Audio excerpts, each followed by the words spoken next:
Local news for Friday the 8th of September. Rats are invading Wairarapa tomorrow. RATS stands for Riders Against Teen Suicide, and a ride tomorrow is set to raise awareness about suicide prevention. Over 100 riders are expected to arrive in Featherston around 11:15 and are expected to form up around 1:15 p.m. in the Farriers car park in Masterton. RATS combine their love of motorbikes with their love for people, specifically for youth, tamariki and rangatahi, our future generations and leaders of tomorrow.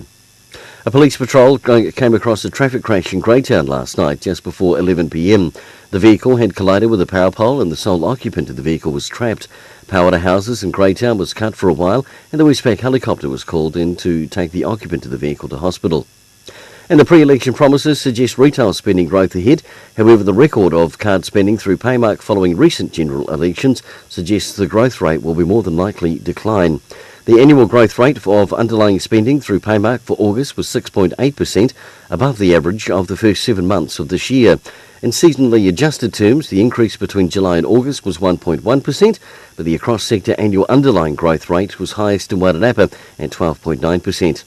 And in sport, the Farriers Wairarapa Bush head away to Tikawiti this weekend to move their season forward up against a winless King Country. And at semi-finals time in local netball. Tonight, Harcourts play Gladstone at 5:30 and expect a tight game when Celtic play Carlton Red at 7. For local news and sport, I'm Brent Gare.